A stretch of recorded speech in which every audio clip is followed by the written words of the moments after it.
Hallelujah. Hallelujah.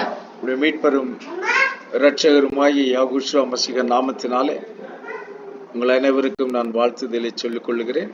I greet you all in the matchless name of Yahushua HaMashiach.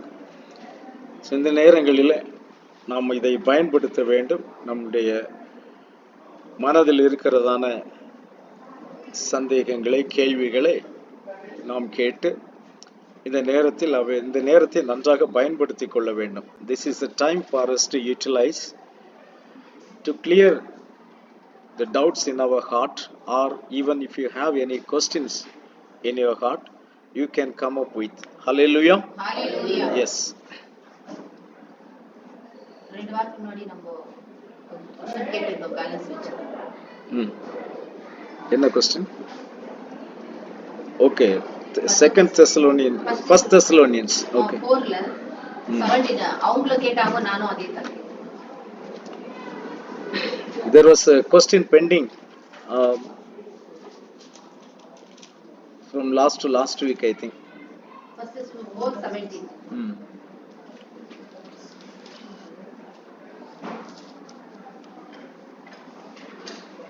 First Thessalonians chapter 4 verses 16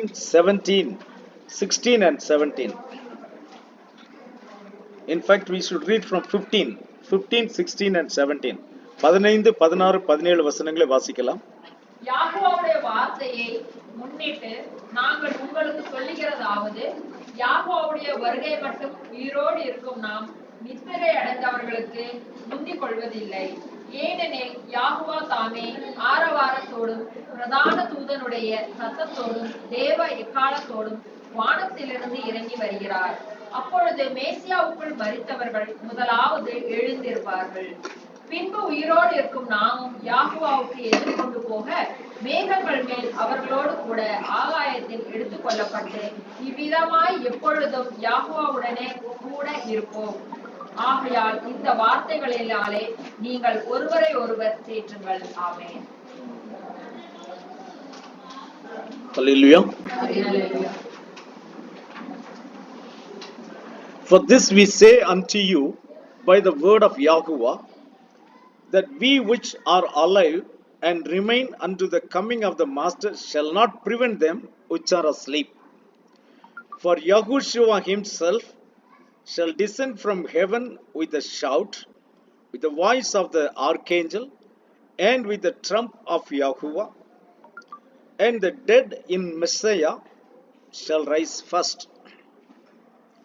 Then which we are alive and remain shall be caught up together with them in the clouds to meet the Master in the air, and so shall we ever be with the Master. Hallelujah. Hallelujah.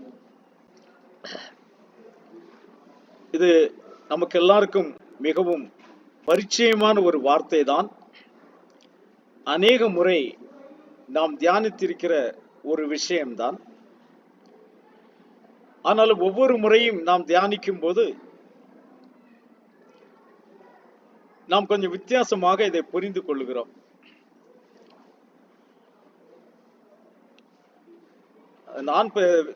நான் உங்களுக்கு பிரசங்கிப்பது ஒன்றே தான். நீங்கள் புரிந்து கொள்வதில் என்ன இருக்கிறது?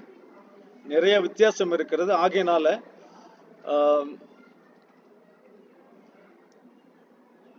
திரும்ப திரும்ப நாம இதை தியானிக்கிறோம். சரியா?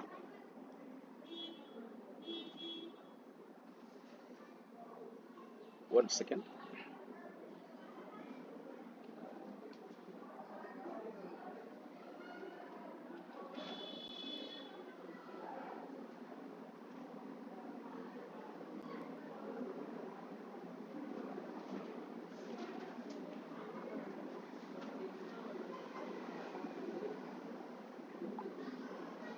Hallelujah.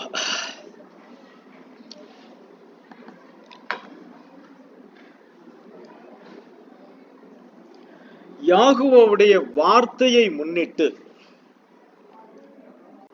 நான் உங்களுக்கு சொல்லுகிறதாவது, இப்ப யாகுவாவுடைய வருகை மட்டும் உயிரோடு இருக்கும் நாம் நித்திரை அடைந்தவர்களுக்கு முந்திக் கொள்வதில்லை. இங்க ஒரு காரியத்தை மிக தெளிவாக சொல்லுகிறார். One thing we are seeing it very clear here. According to the word of Yahuwah,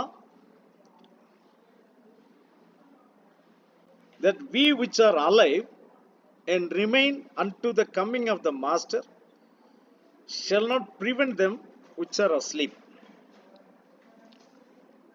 So, நம்ம எப்பொழுதுமே இங்க ரெண்டு விதமான கூட்டத்தை பார்க்கிறோம். ஒன்று நித்திரை அடைந்தவர்கள், அதாவது யாகுஷுவாவுக்குள் மரித்தவர்கள். எல்லா நித்திரை அடைந்தவர்களை குறித்து இது பேசவில்லை. யாகுஷுவாவுக்குள் மரித்தவர்கள். இன்னொரு கேட்டகரி என்னவென்றால், அவர் வரும்பொழுது அவரை விசுவாசித்து அவருக்காக காத்திருக்கிறவர்கள். We find two categories here. One who were dead in Yahushua Mashiach, and the second category is those who are alive and continue to believe in Yahushua Mashiach. Okay, so two categories we find here. So in that, யாகுவாவுடைய வருகை மட்டும் உயிரோடு இருக்க நாம் நித்திரை அடைந்தவர்களுக்கு முந்திக் கொள்வதில்லை. அதை தான் நான் பார்த்தோம். அப்போ ஏனெனில், why or therefore, யாகுவா தாமே, யார் வர்றா? யாகுவா தாமே வருகிறார். நான் உங்களுக்கு ஏற்கனவே சொல்லி இருக்கிறேன், இந்த புதிய ஏற்பாட்டிலே அநேக இடங்களிலே கர்த்தர் என்று போட்டிருக்கிறதெல்லாம் யாகுவாவை குறிப்பதில்லை, இது யாகுஷுவாவை குறிக்கிறது. ஓகே, இப்போ அப்போ உடனே கேட்கக்கூடாது, யாகுவும் ஒருவர் தானே அப்படின்னு சொல்லி கேட்கக்கூடாது. அப்போ நமக்கு அதை சரியா புரிஞ்சுக்கலன்னா வசனம் சரியா புரியாது நமக்கு. அப்போ வசனம் நமக்கு சரியா புரியணுமானா நாம என்ன அர்த்தத்தில் அது உபயோகப்படுத்தப்பட்டிருக்கிறதுங்கிறதை நம்ம என்ன செஞ்சிடணும், சரியாக தெரிஞ்சுக்கணும்.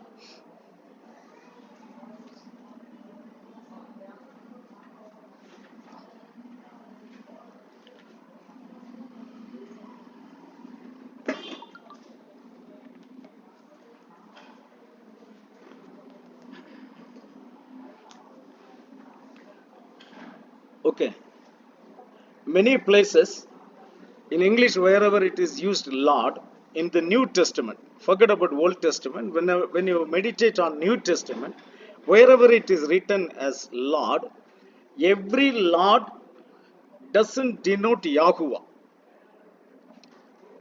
Okay, doesn't represent Yahuwah, it represents Yahushua also. Then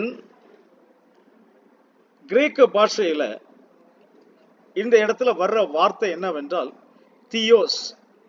என்ன வார்த்தை? எல்லாரும் சொல்லுங்க வாய்த்திருந்து. தியோஸ். தியோஸ்னா மீனிங் என்ன? தேவன், தெய்வீகம், தேவத்துவம், அதுதான் அதனுடைய meaning. Theos the meaning.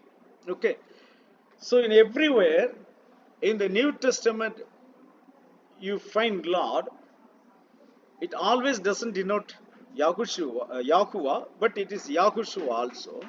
But in Greek, in these places you find Theos. The meaning of Theos is God, means Elohim, or godly. In that sense it is used, and it is talking about Yahushua. That also we must know. Everywhere it is not talking about Yahushua, it is talking about Yahushua. Okay, then Yahushua, who is coming here in this word, in this verse? Yahuwah coming or Yahushua coming? It is Yahushua coming. Okay, Yahushua when he comes, ஏனெனில் யாகுஷுவா தாமே ஆரவாரத்தோடும் பிரதான தூதனுடைய சத்தத்தோடும் தேவ எக்காலத்தோடும் வானத்திலிருந்து இறங்கி வருவார். அப்பொழுது மஷிகாவுக்குள் மரித்தவர்கள் முதலாவது எழுந்திருப்பார்கள். ஆமென். Yahushua himself shall descend from heaven with a shout,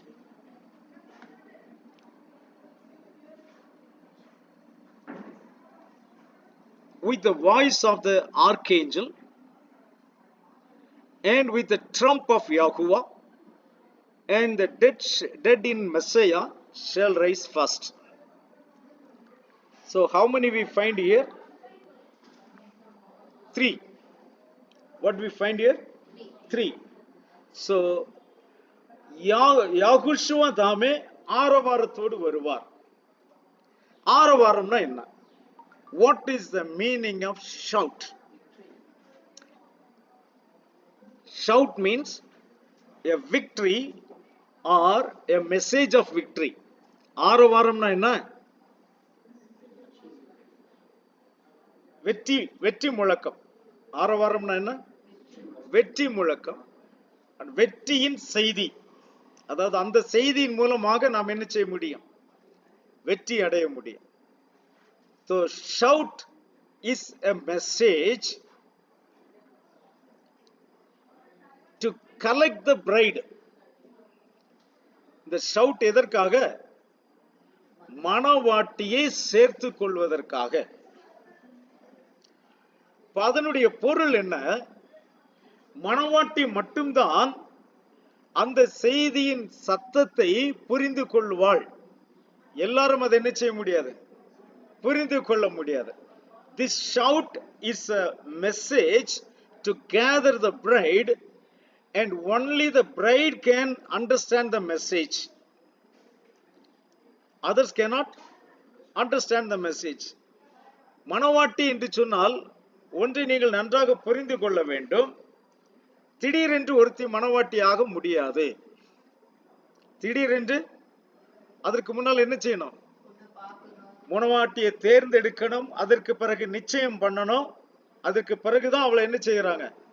மணவாட்டியாக மணவரையில கொண்டு வர்றாங்க. அது வரைக்கும் அவ மணவாட்டி இல்லை. அப்போ இந்த மணவாட்டியை போய் தேர்ந்தெடுப்பது, நிச்சயம் பண்ணுவதெல்லாம் இந்த shout.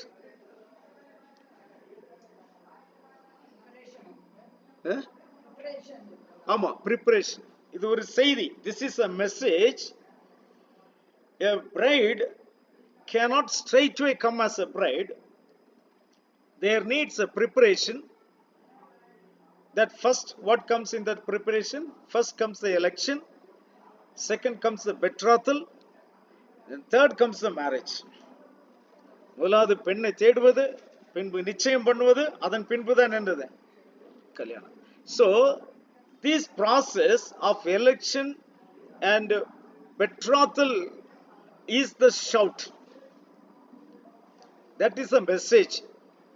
So Yahuwah prepares his bride through this message, and this is only for the bride. இந்த செய்தி என்பது மணவாட்டிக்கு மட்டும்தான். அப்ப யாகுஷுவா மணவாட்டியோடு மட்டும்தான் பேசுகிறாரா அல்லது எல்லாரோடும் பேசுகிறாரா? Yahushua speaks not only to the bride, he speaks to everyone. But who will respond? ஆனா யார் அதற்கு பதில் கொடுப்பார்கள்? மணவாட்டி மட்டும்தான் பதில் கொடுப்பாள். Though Yahushua speaks to everyone, but only the bride will respond to it. The bride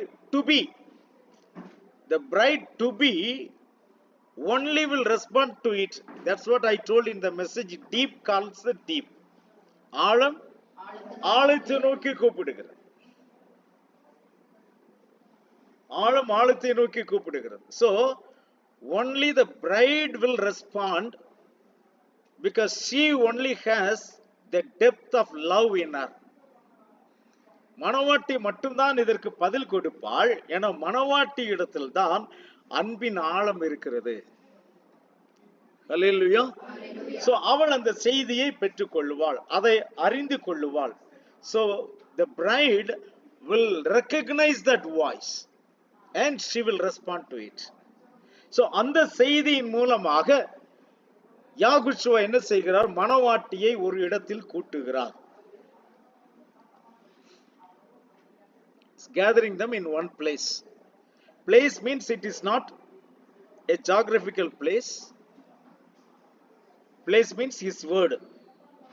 ஒரு இடம், ஒரு ஸ்தலம் என்று சொன்னால் அது ஒரு குறிப்பிட்ட இடம் அல்ல, அது அவருடைய வார்த்தை, அது அவருடைய நாமம். உங்களுக்கு தெரியுமா, எரேமியா தீர்க்கதரிசி தேவன் ஒரு பட்டணமாக சொல்லுகிறார். Yahweh calls the prophet Jeremiah as a city. He says, I will make you a city. வாசிக்கிறீங்களா? ஜெரமியா chapter 1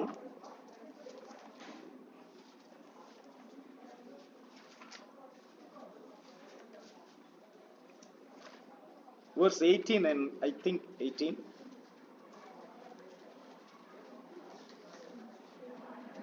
இதோ தேசம் அனைத்துக்கும் யூதாவின் ராஜாக்களுக்கும் அதன் பிரபுக்களுக்கும் அதன் ஆசாரியர்களுக்கும் தேசத்தின் ஜனங்களுக்கும் எதிராக நான் உன்னை இன்றைய தினம் அரணிப்பான பட்டணமும் இருப்பு தூணும் வெண்கல அலங்கமும் ஆக்கினேன். Hallelujah.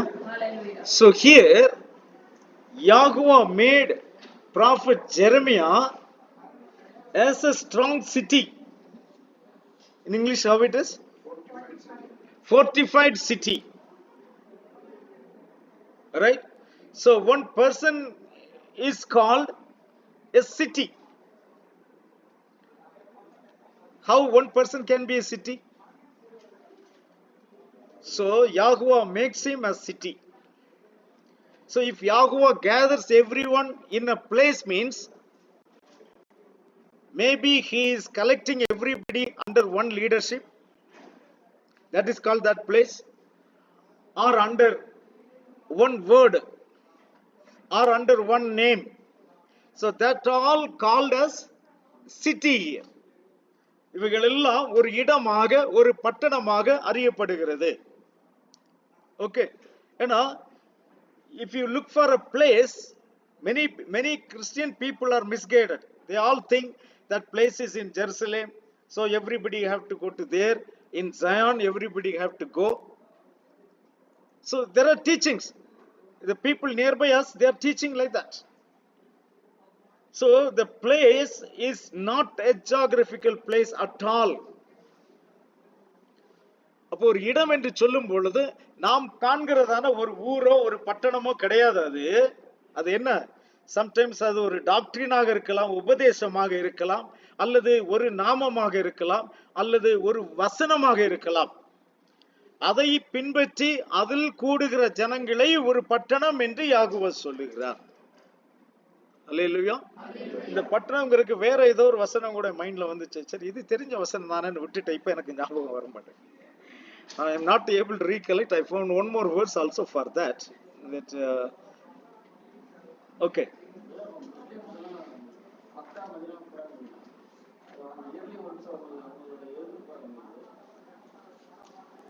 அவங்க எதுக்கு போறாங்கன்னா, ஆமா, புனித ஸ்தலமா நினைச்சிட்டு போறாங்க. Okay. So shout, I'm talking about shout. Shout is for gathering the bride.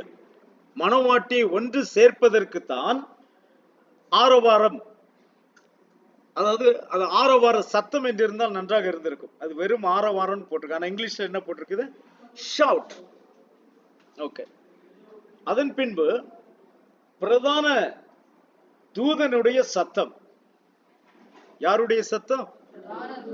அப்ப பிரதான தூதன் யார்? யாகுஷுவ மசிகா. யாகுஷுவ மசிகா தான் பிரதான தூதன். இன்னொருத்தருடைய சத்தத்தோடு அவர் என்ன செய்ய முடியாது, வர முடியாது. So with the voice of the archangel, voice தானே, with the voice of the archangel. Now பிரதான தூதனுடைய சத்தத்தோடும், பிரதான தூதன் அப்படின்னு சொல்லும் போது நம்ம நேரே பிரதான தூதனாகிய மிகாவேல் மைக்கேல் கிட்ட போயிடக்கூடாது. அப்ப இதுல ஒண்ணு தெரியணும் நமக்கு, யாகுஷுவா தான் அந்த பிரதான தூதன், யாகுஷுவா தான் அந்த மைக்கேல் அப்படின்னு சொல்லும் போது ஜெகோவாஸ் விட்னஸ் வந்துட்டு இதைத்தான் பாயிண்டா எடுத்துட்டு என்ன சொல்றாங்க, யாகுஷுவா வந்து அந்த பிரதான தூதன் தான் யாகுஷுவா, மைக்கேல் ஏஞ்சல் தான் யாகுஷுவான்னு சொல்றாங்க. அப்படி ஏற்றுக்கொள்ளலாமா நம்ம? இல்ல. யாகுஷுவா யாரு? யாகுவா. யாகுவா தான். ஏன்னா அந்த யாகுஷுவாங்கிற வேர்ட் அவங்க யூஸ் பண்ணாததுனால அவங்களுக்கு அதனுடைய மீனிங் தெரியாது. யாகுஷுவா is Michael, Archangel Michael, no doubt about it. But who is Archangel Michael? Yahuwah himself. Why? Archangel Michael is the commander of the army.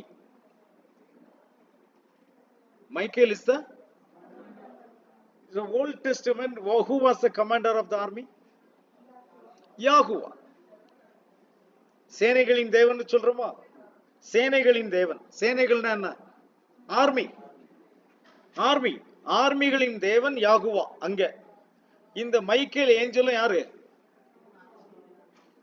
சேனைகளின் தலைவன். அப்ப ரெண்டு பேரும் யாரு? யாகுவா தான். அந்த யாகுவாவுடைய இன்னும் சொல்றேன், இன்னும் கொஞ்சம் விளக்கமா இதை பார்க்கலாம். So people call Michael as the angel, means Yahushua. Especially Jehovah's Witness claim that Archangel Michael is Yahushua. He is not a deity, so you should not worship him. He is only angel. Yahushua is only angel. But actually, Michael angel is the commander of the army. Same way, Yahuwah is the commander of the army. Then can you call Yahuwah as angel? You cannot. Then you know Michael, Archangel Michael and Yahuwah is one and the same. Okay. So I will prove in coming text also. So Pradhana Doodanudiya Satham, the voice of the Archangel. Now, what is the voice? Voice is for whom? Shout is for whom? To gather the bride. Now, voice is for whom? Let me see. John the Gospel, chapter 11. John the Gospel, chapter 11.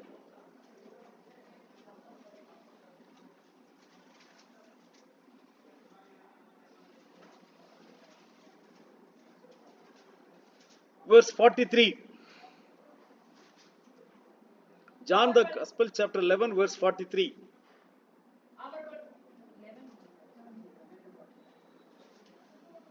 இவைகளை சொன்ன பின்பு லாசருவே வா என்று உரத்த சத்தமாய் கூப்பிட்டார். Read in English.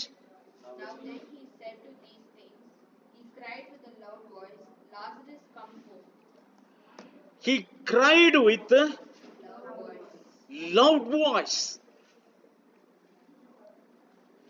So the loud voice made the dead to rise up alive. The யாகுவாவுடைய அந்த உரத்த சத்தம், பிரதான தூதனுடைய சத்தம் மரித்தவனை உயிரோட எழுப்பினது. சோ இந்த சத்தம் எதற்காக? கல்லறையில் உறங்கிக் கொண்டிருக்கிறவர்களை எழுப்புவதற்காக. யாகுஷுவாவுக்குள் மரித்து நித்திரை அடைந்திருக்கிறதான பரிசுத்தவான்களை வெளியே கொண்டு வருவதற்குள்ள சத்தம் தான் பிரதான தூதனுடைய சத்தம். ஆமென். ஹல்லேலூயா. So this voice, this loud voice, or the voice of the archangel, is to raise the dead in Yahushua Mashiach, to bring them alive. It is for that. Understood? Any doubt? So now, let's read verse 41. 41ஆம் வசனம். அப்பொழுது மரித்தவன் வைக்கப்பட்ட இடத்தில் இருந்த கல்லை எடுத்து போட்டார்கள். யாகுஷுவா தம்முடைய கண்களை ஏறெடுத்து, பிதாவே, நீர் எனக்கு செவி கொடுத்தபடியினால் உம்மை ஸ்தோத்தரிக்கிறேன். நீர் எப்பொழுதும் எனக்கு செவி கொடுக்கிறீர் என்று நான் அறிந்திருக்கிறேன். ஆனாலும் நீர் என்னை அனுப்பினதை சூழ்ந்து நிற்கும் ஜனங்கள் விசுவாசிக்கும்படியாக அவர்கள் நிமித்தம் இதை சொன்னேன் என்றார். Amen. Hallelujah. So here, voice of the archangel. Okay. Now, Yahushua is thanking the Father. Okay. So who gave him that power? It is Yahuwah who gave him the power. யாகுஷுவா உரத்த சத்தத்தோடு கூப்பிடுவதற்கு முன்பாக என்ன பண்ணியிருக்கிறார்? பிதாவோடு ஜெபித்து இருக்கிறார். ஜெபித்து விட்டு, பிதாவே, நீர் எனக்கு செவி கொடுத்தபடியினால் உம்மை ஸ்தோத்தரிக்கிறேன் சொல்றார். இங்க ஆர்கேஞ்சல் எங்க வர்றாரு? ஆர்கேஞ்சல் எங்கேயாவது வர்றாரா? இங்க ஆர்கேஞ்சல் எங்கேயும் வரல. Do you find archangel in between? In between the prayer to Yahuwah and Yahushua, you don't find archangel here. It is Yahuwah who resurrects Lazarus. It is Yahuwah. Nobody else can give life to anybody else. So இங்கே அந்த voice உரத்த சத்தமாய் கூப்பிட்டார். With a loud voice he called. The voice has to go deeper into the grave and raise the dead alive. அவருடைய சத்தம் கல்லறைக்குள் கடந்து சென்று மரித்தவர்களை உயிரோடு என்ன செய்ய வேண்டும்? கொண்டு வர வேண்டும். அதற்காகத்தான் அந்த சத்தம், பிரதான தூதனுடைய சத்தம்.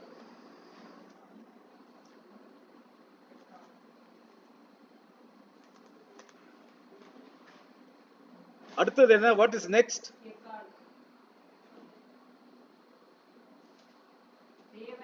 தேவ எக்காலம். The trumpet of Elohim. So the trumpet of Elohim for what? எக்கால சத்தம் எதற்காக?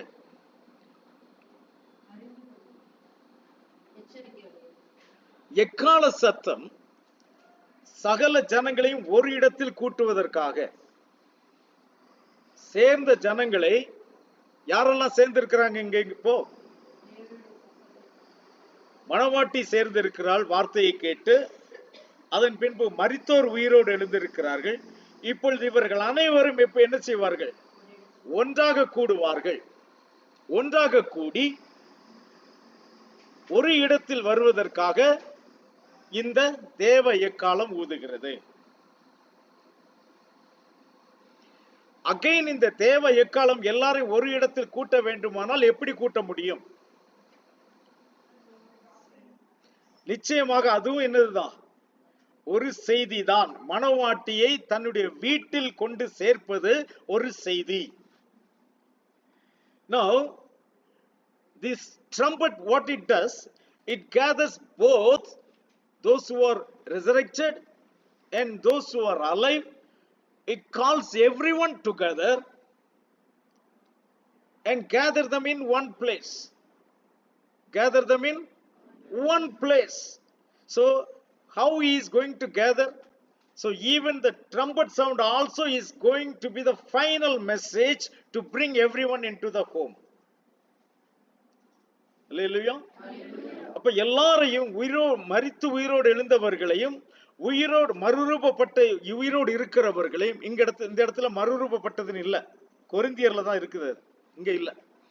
அப்ப அப்படியே சேர்க்கப்பட்ட அனைவரையும், அதாவது யாகுஷுவாவுடைய அந்த ஆரவாரம், அந்த ஆரவாரத்தோடும் மரித்து உயிரோடு எழுப்புகிறவர்களுடைய பிரதான தூதனுடைய சத்தம், இந்த ரெண்டு பேரையும் ஒரு இடத்தில் கூட்டுவது என்ன? தேவ எக்காலம்.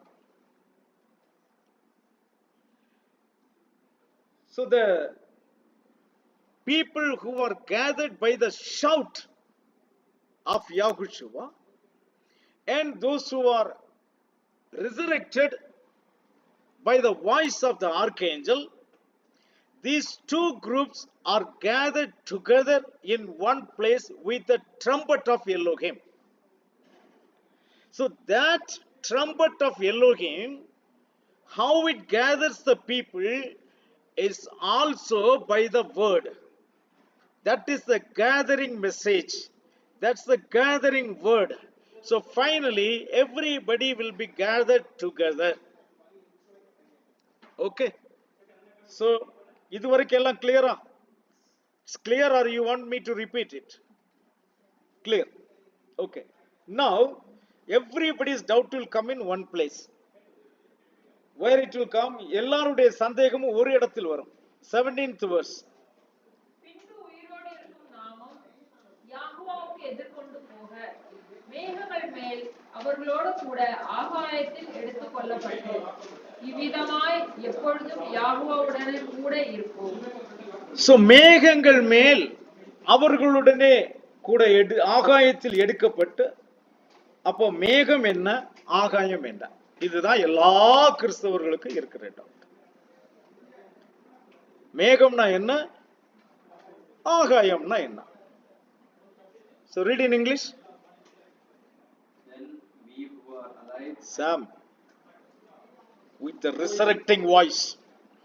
then we who are alive and remain We who are alive and remain shall be caught up together shall be caught up together with them in the clouds with them. The caught up together is the voice of the trumpet. Caught up together is the trumpet. Okay, trumpet of Yahuwah, caught up together with them in the clouds with them. With whom? With the resurrected saints and those who are alive. to meet Yahweh in the air. To meet Yahuwah in the air. And thus we shall always be with Yahweh. No, where is that cloud? Cloud, Caught up together with them in the cloud.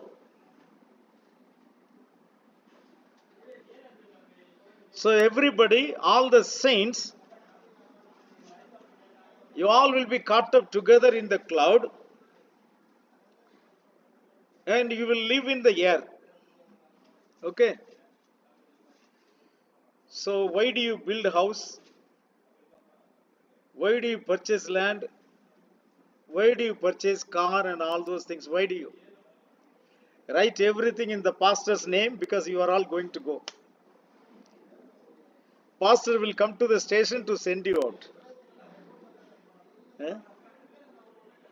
இப்ப இவ்விதமாய் மேகங்கள் மேல் நீங்கள் எடுத்துக்கொள்ளப்படுவீர்கள். ஆகாயத்துல யாகுஷுவா கூட என்ன செய்ய போறீங்க? நீங்க வாழ போறீங்க. அப்ப இங்க உங்களுக்கு சொந்த வீடு எதுக்கு? எல்லாத்தையும் ஒரு நாள் என்ன செய்ய போறீங்க? அந்த நாள் ஒருவேளை நாளைக்கு கூட இருக்கலாம், இன்னும் ஒரு வாரத்துல கூட இருக்கலாம்.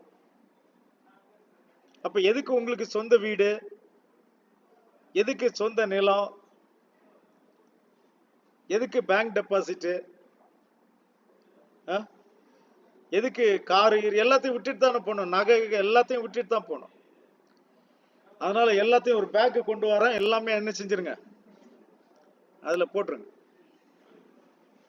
நான் வந்து உங்களை வழி அனுப்பி விட்டுட்டு வரும், சேஃபா போங்க அப்படி. அப்படியா? So you will be caught up in the cloud means what? Cloud means which will happen mysteriously, not openly. Caught up in the cloud means what? This incident will happen mysteriously but not openly. மேகம் அப்படின்னு சொல்லும்போது மேகங்கள் மேல் நீங்கள் எடுத்துக்கொள்ளப்படுவீர்கள் என்பதனுடைய சரியான பொருள், இந்த சம்பவம் ரகசியமாக நடக்கும், வெளிப்படையாக நடக்காது, உள்ளாக நடக்கும். எங்க நடக்கும்?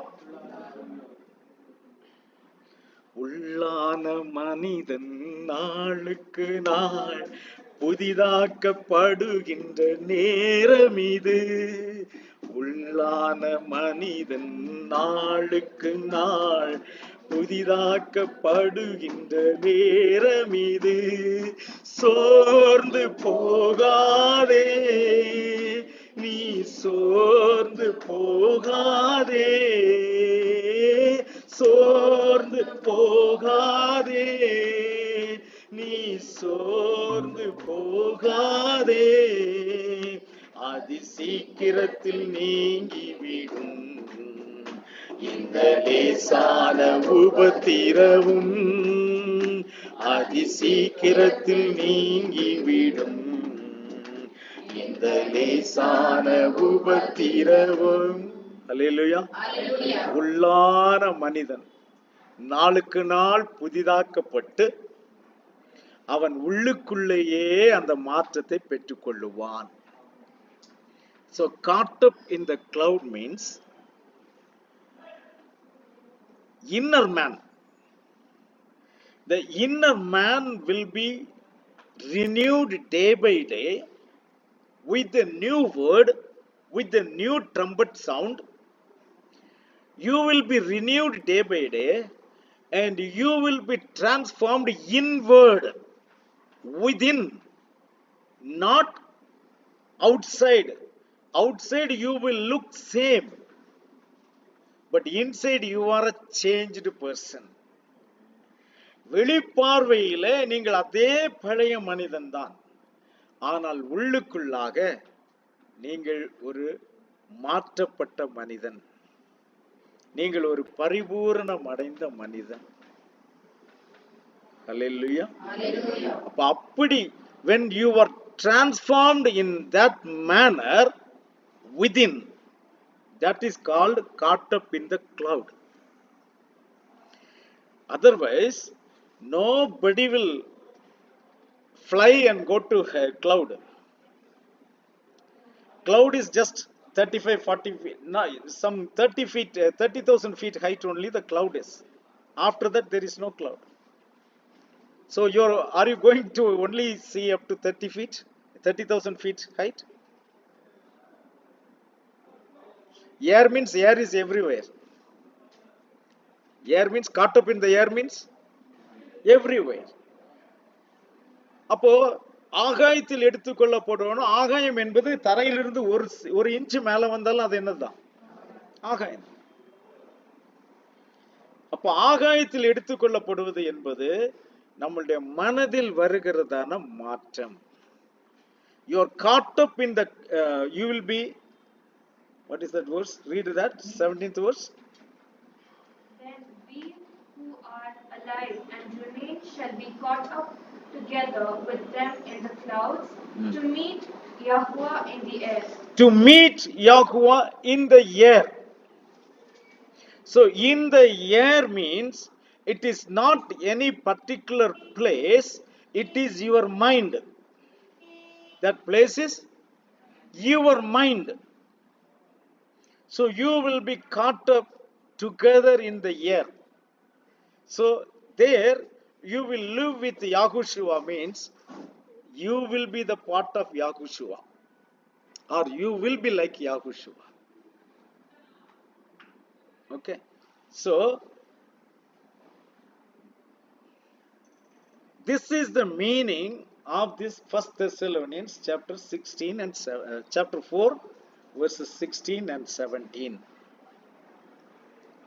Hallelujah. Hallelujah. So any doubt you can ask. உங்களுக்கு சந்தேகங்கள் இருந்தால் கேட்கலாம். மத்தியில வராரு அப்படின்னு அப்போ வந்துட்டு மேத்யூ 24ல கொடுத்துறாங்க. அப்போ வந்துட்டு மேகங்கள் மத்தியிலனாக்கா சூரியன் இருப்பாரு, ஆனா சூரியன் வந்துட்டு இந்த மேகம் வந்து மூடிட்டு இருக்கும். சோ சூரியன் இருக்கா இல்லையா? அப்போ இருப்பாரு, ஆனா தெரியுமா தெரியாதா? தெரியுமா தெரியாதா? பார்க்க நம்ம கண் பார்வைக்கு தெரியுமா தெரியாதா? தெரியாது. அவர் அங்க இருக்கிறாருங்கிறது கண்ணுக்கு தெரியுமா, புத்திக்கு தெரியுமா? ஆமென்.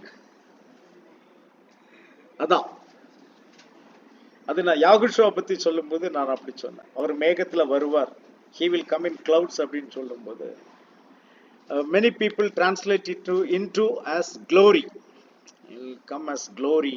அப்போ gloryக்கு they are giving an image for glory. No. இப்போ gloryனா என்ன? What is glory? என்ன மகிமைனா என்ன?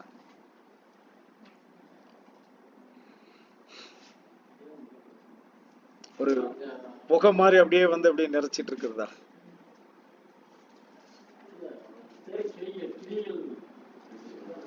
இல்ல, மகிமைனா என்ன?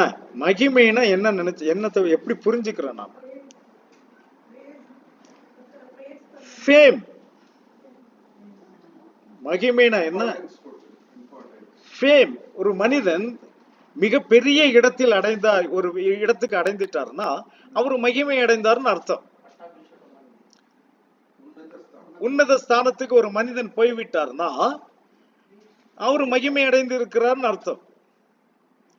உலக பிரகாரமான மகிமைன்னு இருக்குது, தேவ பிரகாரமான மகிமைன்னு இருக்குது.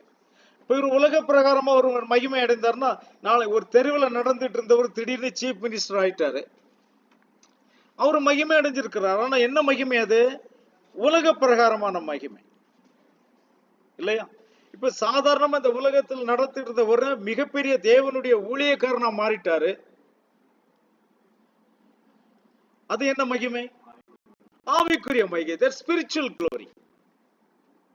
இப்ப க்ளோரின்னு சொன்னா அதுக்கு ஒரு உருவம் கிடையாது. புரியுதா?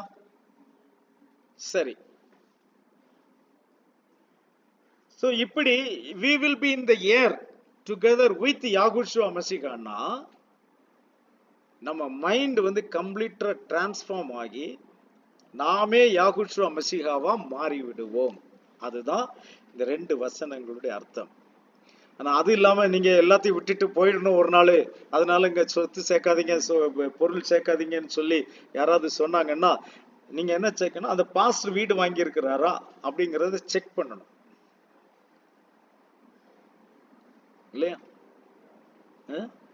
ஆமா. பேங்க்ல எவ்வளவு டெபாசிட் வச்சிருக்கிறாருன்னு செக் பண்ணணும். If the pastor is preaching like that, one day you have to leave everything and go, then you need to check the pastor's bank balance and how much wealth he has. Everything you need to check. Okay? So அதனால அது ஒரு தவறான உபதேசம்.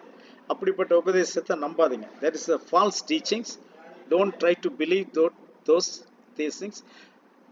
People think we can live whatever manner we want, but the last moment we will convert. But it will never happen. The last moment conversion will never happen. The gradual conversion will take place. கடைசி நேரத்தில் நான் மாறிடுவேன், நான் பரிசுத்தனை மாறிடுவேன்னு சொன்னா அது ஒரு நாள் நடக்க போற விஷயமே இல்லை. எப்படி மாறணும்? கொஞ்சம் கொஞ்சமா வசனத்தை கேட்க கேட்க கேட்க நம்மளுடைய வாழ்க்கையில ஒரு மாற்றம் வந்தா தான் நாம அந்த இடத்துக்கு போய் சேர முடியும். திடீர் என்ன நினைச்ச முடியாது, முடியவே முடியாது.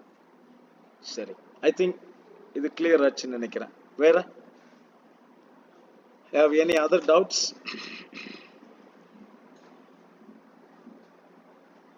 வேதத்திலிருந்து ஏதாவது டவுட் இருக்குதா?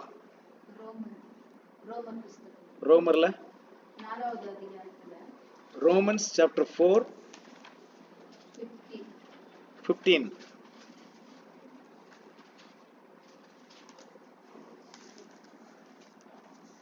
மேலும் நியாயப்பிரமாணம் கோபாக்கினையை உண்டாக்குகிறது, நியாயப்பிரமாணம் இல்லாவிட்டால் மீறுதல் இல்லை.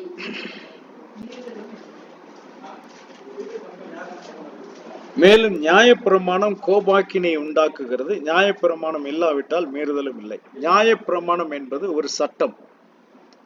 The question is on Romans chapter 4 verse 15. Read, someone read. Because the law brings about wrath, for where there is no law, there is no transgression. Amen. நியாயப்பிரமாணம் கோபாக்கினையை உண்டு பண்ணுகிறது. அப்ப நியாயப்பிரமாணம்னா என்ன? சட்டம். இதை செய்ய வேண்டும், இதை செய்யக்கூடாது என்கிறதான சட்டம் தான் நியாயப்பிரமாணம். பழைய ஏற்பாட்டிலே சீனாய் மலையிலே இஸ்ரவேலர்களுக்கு கொடுக்கப்பட்டதான சட்டம். அப்போ இப்ப நாம இந்த ரோட்ல வந்துட்டு இருக்கிறோம், வர்றோம் போறோம். போலீஸ் பார்த்தா பிடிப்பாங்களா? நம்மள பிடிக்க மாட்டாங்க. ஆனா அதே ரோட்ல நோ என்ட்ரின்னு அங்க ஒரு போர்டு போட்டாங்கன்னு வச்சுக்கங்க, அப்ப அங்கிருந்து வர்றவங்களை என்ன செய்வாங்க? போலீஸ் பிடிப்பாங்க. ஏன்? இப்ப சட்டம் வந்துச்சு. சட்டம் வந்த பிறகு நீங்கள் செய்து வந்து கொண்டிருந்த அதே காரியத்தை மீண்டும் செய்யும் போது நீங்கள் குற்றவாளிகளாக மாறிவிடுகிறீர்கள். அப்ப அந்த குற்றவாளிகளாக நீங்கள் மாறினால் அரசாங்கத்துக்கு நீங்கள் கோபாக்கினை உடையவர்களாய் மாறிவிடுகிறீர்கள். அரசாங்கத்துக்கு உங்க மேல என்ன வருது? கோபம் வருகிறது. ஏன்? சட்டத்தை நீங்க மீறிட்டீங்க. ஆனா அதே விஷயத்தை நீங்க செய்துட்டு இருந்தீங்க இதுக்கு முன்னால. சட்டம் வர்றதுக்கு முன்னால என்ன இல்லை, நீங்க குற்றவாளி இல்ல.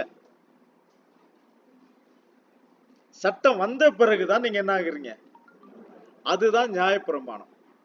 You were walking or you were riding your car on a street without any law. So nobody offended you. You did not offend anyone. But one day that place was marked with no entry. When you were trying to pass through that, policeman catches you and fines you. So the government is angry with you. The government got wrath upon you. Wrath means angry. So why? Because it is told that you are not supposed to go. Suddenly that law came. Because the law came, you became offender for doing the same thing which you were doing for ages. காலமா நீங்கள் செய்து வந்து கொண்டிருந்த ஒரு காரியத்தை இன்றைக்கு செய்யும் பொழுது அது குற்றமாக மாறிவிடுகிறது. ஏன்? செய்யக்கூடாது என்று ஒரு சட்டம் வந்ததுனால. அந்த சட்டம் வரலன்னா நீங்க குற்றவாளி இல்லை. அப்போ அந்த நியாயப்பிரமாணம் கோபாக்கினை உண்டு பண்ணுகிறது. எப்போ? அந்த நியாயப்பிரமாணத்தை நீங்கள் மீறும் பொழுது அது உங்களுக்கு கோபாக்கினை உண்டு பண்ணுகிறது. நியாயப்பிரமாணம் இல்லைன்னா நீங்க மீறவில்லை. நியாயப்பிரமாணம் இல்லைன்னா நீங்க என்ன செய்யல? நீங்க தப்பு பண்ணல, நீங்கள் மீறுதல் அடையவில்லை. Because the law came, you became an offender and fell into the wrath of Yahuwah Elohim. If there is no law, then you are free. அதான் அதனுடைய மீனிங். அப்போ நியாயப்பிரமாணம் வர்றதுக்கு முன்னாடி பண்ணிருந்ததெல்லாம் பாவம் கணக்குல இல்ல. அதாவது மோசேக்கு முன்னாடி நியாயப்பிரமாணத்திற்கு முன்னால அந்த காலம் என்ன காலமா எண்ணப்படுகிறதுன்னு சொன்னா மனசாட்சியின் காலம்னு சொல்லப்படுகிறது. Okay, see, once before the law, that is one dispensation, okay, one period of time. The law is one period of time, because from Moshe only the law started. Before that, there was no law. So what is that period called? That period is called the period of consciousness. Okay, you are judged according to your conscience. உங்களுடைய மனசாட்சியின்படி அது குற்றம் என்று சொல்லப்பட்டது. இதே ரோமர்ல, in Romans chapter 2 verses 14 and 15. அன்றியும் நியாயப்பிரமாணம் இல்லாத புறஜாதிகள் சுபாவமாய் நியாயப்பிரமாணத்தின்படி செய்கிற போது நியாயப்பிரமாணம் இல்லாத அவர்கள் தங்களுக்கு தாங்களே நியாயப்பிரமாணமாய் இருக்கிறார்கள். அவர்களுடைய மனசாட்சியும் கூட சாட்சியிடுகிறதினாலும் குற்றம் உண்டு, குற்றமில்லை என்று அவர்களுடைய சிந்தனைகள் ஒன்றை ஒன்று தீர்க்கிறதினாலும் நியாயப்பிரமாணத்திற்கு ஏற்ற கிரியையை தங்கள் இருதயங்களில் எழுதியிருக்கிறது என்று காண்பிக்கிறார்கள். Hallelujah. Hallelujah. Come on, immediately read in English. For when Gentiles who do not have the law, by nature do the things in the law, these, although not having the law, are a law to themselves, who show the work of the law written in the hearts, their conscience also bearing witness, and between themselves the thoughts accusing or else excusing them. Amen. Hallelujah. So நியாயப்பிரமாணம் சீனாய் மலையில கொடுக்கப்படுவதற்கு முன்பாக அவர்களை ஆட்சி செய்வது மனசாட்சி. இந்த மனசாட்சி யாரு? யாகுவா தான் அந்த மனசாட்சியை நமக்குள்ள வச்சிருக்கிறார். அந்த மனசாட்சியை நமக்குள்ள வைத்தது யாரு? யாகுவா. அப்ப நியாயப்பிரமாணம் இல்லாத புறஜாதிகள் சுபாவமாயே எப்படி செய்யறாங்க? எது சரி எது தப்பு என்று தெரிந்து அவர்கள் அதை பிரித்து பார்க்கிறார்கள். இது சரி இது தப்பு என்று. அப்ப அவர்கள் எந்த சட்டத்தின்படி அதை பிரித்து பார்க்கிறார்கள்? மனசாட்சி. அந்த மனசாட்சி எங்க இருக்குது? யாகுவா அவர்களுடைய இருதயத்தில் எழுதியிருக்கிறார் என்று இந்த வசனம் சொல்லுகிறது. இருக்குதா? யாகுவா ஆமா ஆமா தங்கள் இருதயங்களில் எழுதியிருக்கிறது என்று காண்பிக்கிறார்கள். Before law, the law was written in their heart, but after the law was written in the scroll. In the leather scroll it was written, or in the stone. First law was written in stone. 10 கற்பனை. So before that the law was written in their heart. So அது அப்படிதான் அவங்க நியாயம் தீர்க்கப்பட்டாங்க. இப்போ கூட அந்த மனசாட்சிங்கிறது எல்லாருக்குமே சுபாவமாவே இருக்கு, சுபாவமாவே இருக்குது. அது விஷயங்கள் அது தெரியாட்டினா கூட மனசாட்சியின் பிரகாரம் அது செய்யறாங்க. கண்டிப்பா.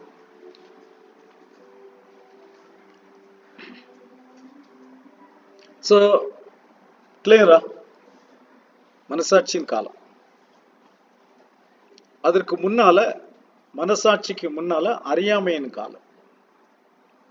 மனசாட்சிக்கு முன்னால என்னது? அறியாமையின் காலம்.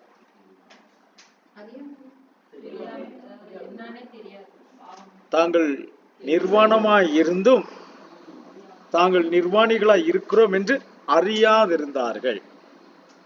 அறியாமையின் காலம், மனசாட்சியின் காலம், நியாயப்பிரமாணத்தின் காலம், கிருபையின் காலம், நியாய தீர்ப்பின் காலம். காலங்கள் இப்படி என்ன செய்யப்படுகிறது? பிரிக்கப்படுகிறது. The period of ignorance, the dispensation of ignorance. Then the period of consciousness, then the period of law, then the period of grace, then the period of judgment. So this 5 dispensations there. 5 விதமான காலங்களை அங்கே நமக்கு கொடுத்திருக்கிறார். Hallelujah. So மனசாட்சியின் காலம் என்பது லோகாஸ். லோகாஸ்னா என்ன? சத்தம். தேவனுடைய சத்தத்தின் மூலமாக ஜனங்களோடு இடைப்பட்டு கொண்டிருந்தார். தன்னுடைய வார்த்தையின் மூலமாக ஜனங்களோடு இடைப்பட்டு கொண்டிருந்தார். நியாயப்பிரமாண காலம் ரேகா, எழுதப்பட்டதான காலம், எழுத்தின் காலம். ரேமான் ரேகா இல்ல, ரேமா கிரேக்க பாஷை. லோகாஸ் அப்படிங்கிறதும் ரேமா அப்படிங்கிறதும் கிரேக்க பாஷை. அப்போ லோகாஸ் அப்படிங்கிறது வெறும் வார்த்தை. அது ரேமா அப்படின்னு வரும்போது எழுதப்பட்ட வார்த்தை. அதை இப்படி சொல்லலாம், உரைக்கப்பட்ட வார்த்தை, எழுதப்பட்ட வார்த்தை. எழுத்து வடிவத்தில் வந்த பிறகு அது எழுதப்பட்ட வார்த்தை. அப்ப வார்த்தை எழுதப்படாமல் இருக்கும் பொழுது தேவன் வார்த்தையால ஜனங்களோட என்ன செய்தார்? இடைப்பட்டு கொண்டிருந்தார்.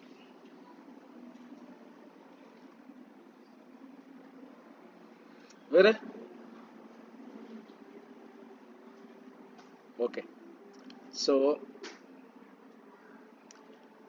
ஸ்கிரிப்சர் ஸ்டடி இப்போ க்ளோஸ் பண்ணிட்டு கொஞ்ச நேரம் நம்ம சில விஷயங்களை டிஸ்கஸ் பண்ணலாம். Let's pray. ஜெபம். எங்கள் பரலோக பிதாவே, ஆசீர்வதிக்கப்பட்ட இந்த நல்ல வேலைக்காக உமக்கு நன்றி. உங்களுடைய சமூகத்திலே நாங்கள் கூடி வரும்படியா எங்களுக்கு நீர் கிருபை செய்தீர். உமக்கு நன்றி ராஜாவே. உங்களுடைய வார்த்தைகள் மூலமாக நீர் எங்களோடு கூட பேசினீர் என்று நாங்கள் விசுவாசிக்கிறோம். எங்கள் மனதில் இருக்கிறதான குழப்பங்கள் எல்லாவற்றையும் மாற்றும்படியாக நீர் ஆயத்தப்படுத்தி இருக்கிற இந்த ஸ்கிரிப்சர் ஸ்டடிக்காக உமக்கு நன்றி தேவரீர். நாங்கள் இதிலிருந்து பயன்பெறும்படியாக நீர் எங்களுக்கு கிருபை செய்யும். உங்களுடைய நாமம் இதிலே மகிமைப்படட்டும் ராஜா. நாங்கள் உம்முடைய பிள்ளைகளாய் உருமாற எங்களுக்கு உதவி செய்யும். திருக்கரத்திலே தாழ்த்துகிறோம், ஒப்புக் கொடுக்கிறோம். வந்திருக்கிற பிள்ளைகள் ஒவ்வொருவரையும் பேர் பேராக தனித்தனியாக ஆசீர்வதி. மீட்பரும் இரட்சகருமாகிய யாகுஷுவா மசிகா நாமத்தில் வேண்டிக் கொள்கிறோம் பிதாவே. ஆமென். யாகுவா உங்களை எல்லாரையும் ஆசீர்வதிப்பாராக. யாகுவா ஷாலோம். ஆமென். ஹல்லேலூயா.